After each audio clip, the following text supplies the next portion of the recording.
When most people think about Bruny Island, they think about dramatic coastlines, towering sea cliffs, and incredible ocean views. And while all of those certainly exist here, they aren't what I remember most. What I remember are the wildlife encounters, the ones we expected and the ones we never saw coming. What started as a boat cruise around Bruny Island would end up becoming one of the most memorable days of our entire Tasmania trip, and the perfect way to finish this series. The day started early.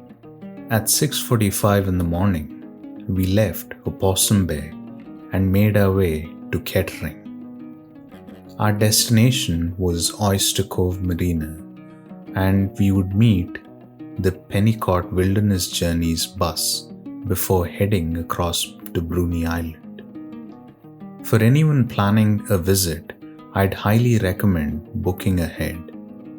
Bruny Island is one of Tasmania's most popular destinations, and ferry queues can become quite long during busy periods.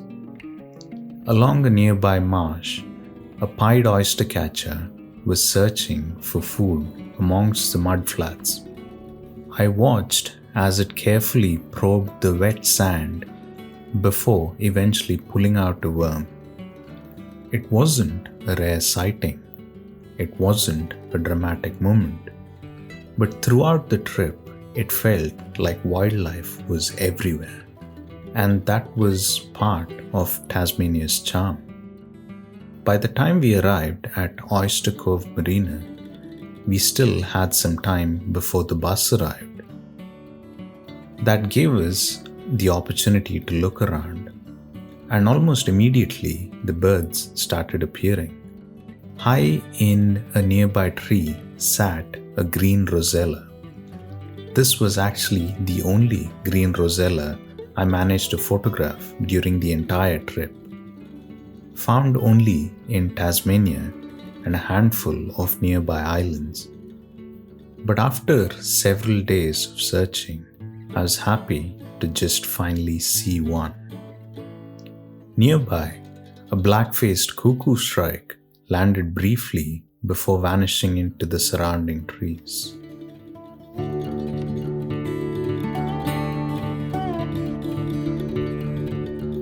Australian native hens wandered confidently through the car park.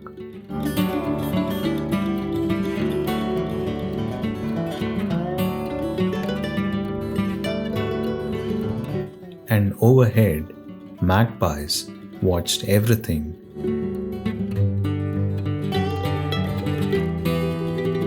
Even before reaching Bruny Island, the day had already felt promising. At 8:30, our bus arrived. After a short introduction from the driver, we began the next stage of the journey. The crossing from Kettering to North Bruny takes only around 20 minutes. The weather could not have been better. The water was calm.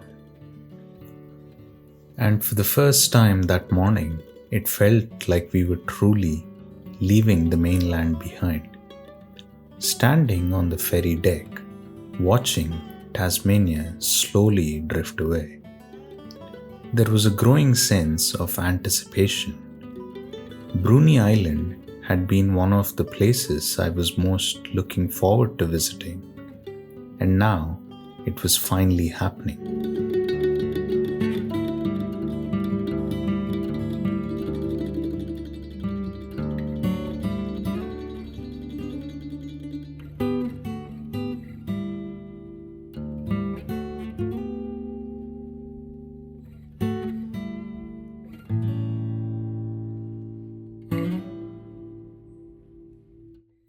Once we arrived on North Bruny, we continued the bus towards Adventure Bay.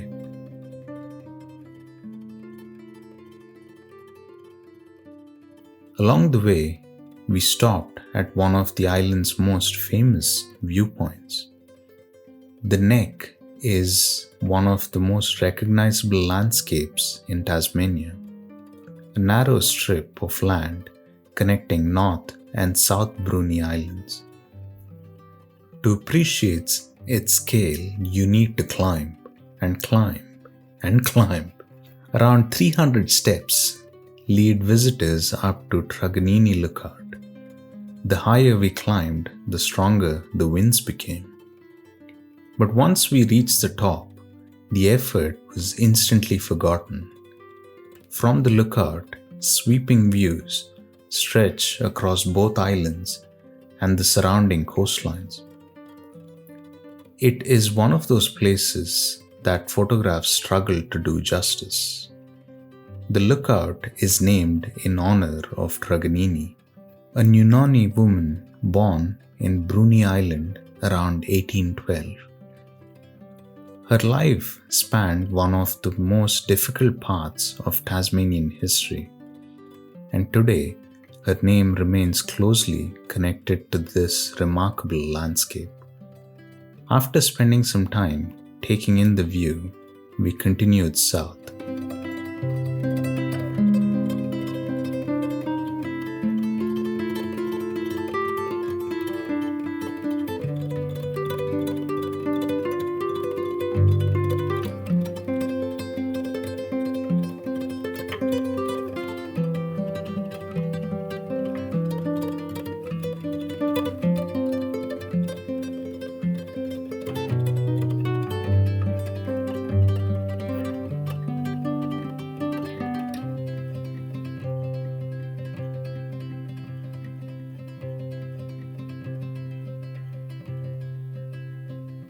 Adventure Bay was waiting.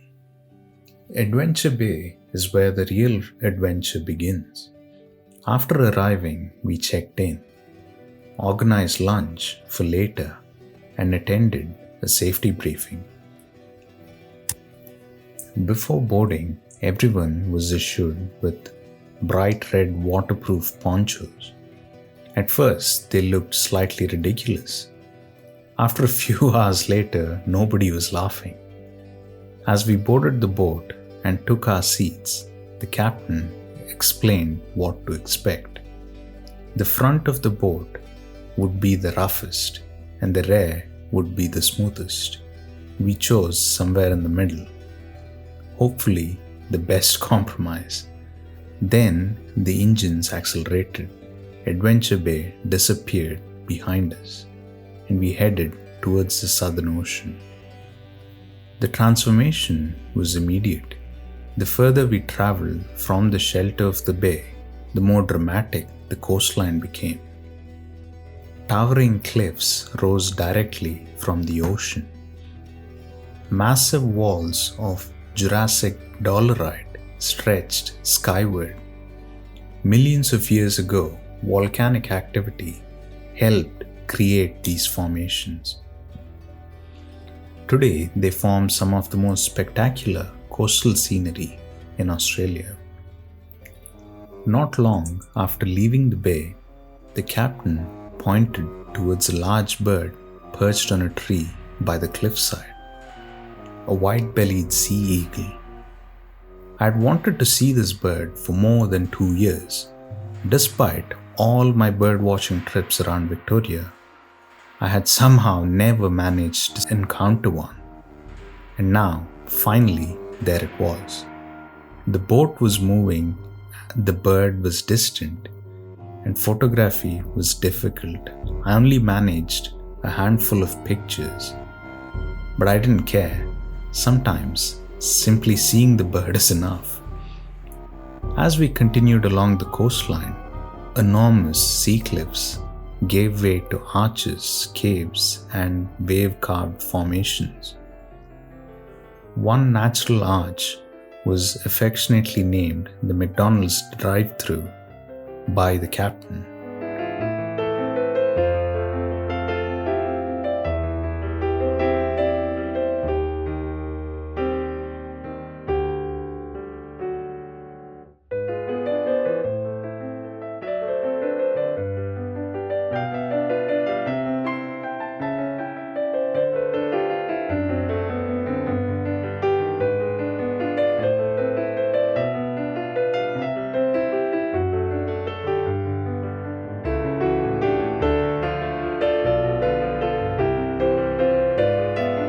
Nearby stood the monument, a slender sea stack separated from the mainland by centuries of erosion.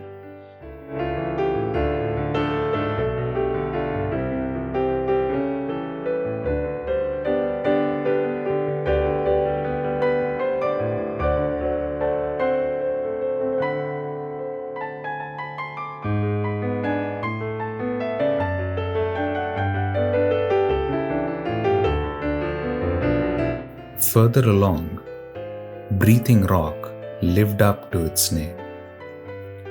Powerful waves surged into hidden chambers before exploding back out through narrow openings. The sound echoed across the coastline, like the island itself was breathing. Every corner revealed something new, and every formation seemed larger than the last.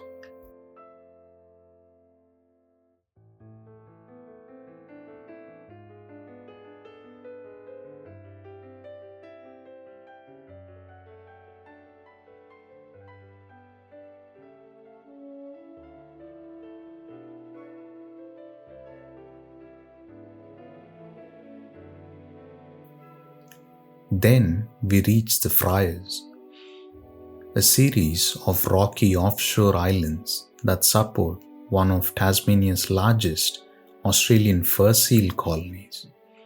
Even from a distance, it was obvious something special was happening.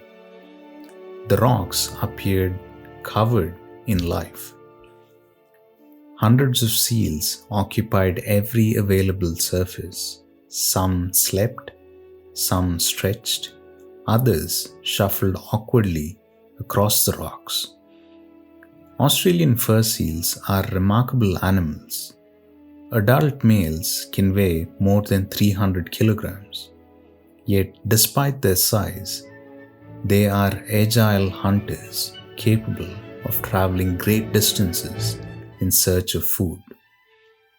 Watching them interact was endless entertainment. Some appeared completely exhausted. Others seemed curious about the approaching boat. Everywhere I looked, there was another photograph waiting to be taken. At the time, I genuinely thought this would be the highlight of the cruise. But nature wasn't finished yet.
As we reached the furthest point of the journey, dark clouds began gathering offshore. The wind strengthened, the ocean became rougher. To avoid some of the turbulent water closer to the cliffs, the captain altered course slightly. It seemed like a small decision, but it changed everything. At first, I noticed only a few birds gliding above the waves. Then more appeared, and then more. Suddenly, we were surrounded by Shy Albatrosses.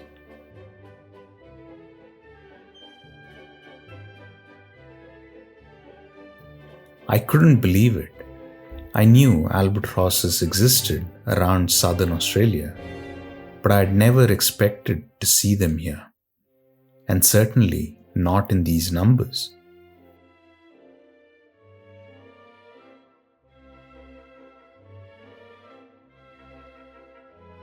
The excitement was immediate. The boat continued to bounce through the swell. Standing still was difficult, yet the birds appeared completely unaffected. They glided effortlessly across the water, rarely flapping their wings, using the wind itself to travel across vast distances.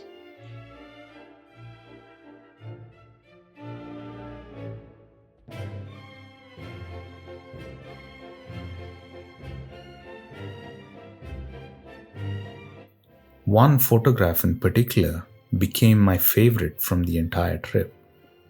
An albatross flying just above the water surface, its wingtip appearing to almost touch the water. A few minutes later, the spectacle became even more extraordinary.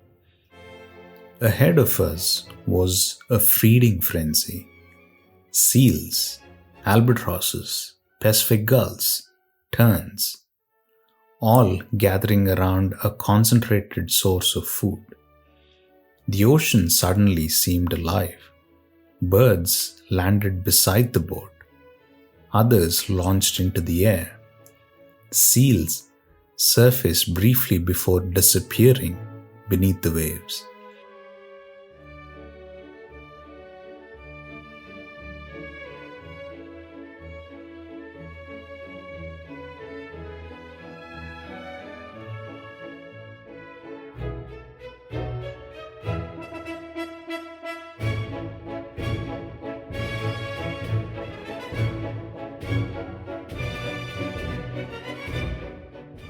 For several minutes, nature put on a performance like no itinerary could ever guarantee.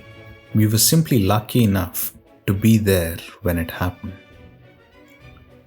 And for me, it became the single greatest wildlife moment of the entire Tasmania trip.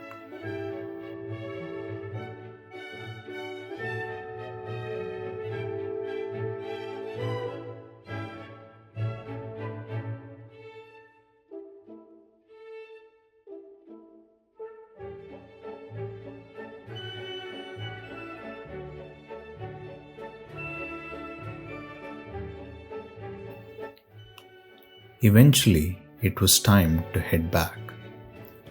3 hours had somehow passed in what felt like minutes.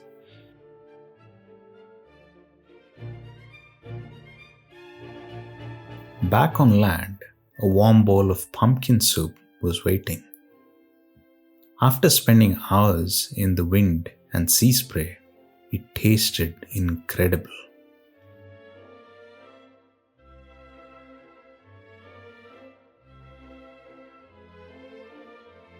Soon, we were back on the bus and making our way to the ferry. Then, just when I thought the day couldn't possibly improve, someone spotted movement beside the road. A white wallaby, one of Bruny Island's most famous residents. Its pale coat is caused by genetic mutation that occurs within parts of the local population. Seeing one in the wild is considered a special experience. And after everything else we had just witnessed, it felt like a perfect final wildlife encounter, a final gift from Bruny Island before we left.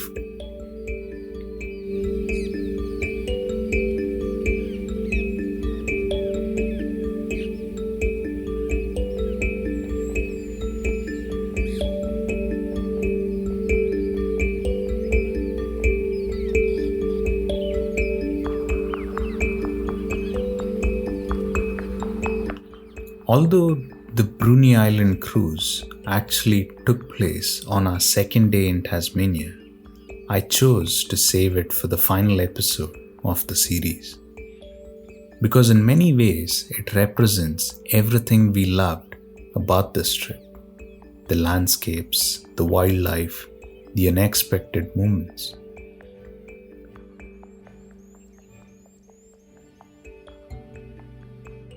Over 4 days, we explored mountains, gardens, historic sites, beaches, and coastlines. But when I think back on Tasmania, it's the wildlife that stays with me. The green Rosella, the sea eagle, the fur seal, the albatrosses, and the white wallaby. As our flight departed Hobart later in the evening, the setting sun painted the landscape in shades of gold and orange. Below us, the coastline slowly faded into the distance. Tasmania was disappearing beneath the horizon. The trip was over, but the memories would remain. Not just the places, but the moments, the unexpected encounters, the wildlife. The experiences we saw coming, and the experiences we never saw coming. And as the last light faded beyond the wing of the aircraft, there was only one thought left. We'll be back.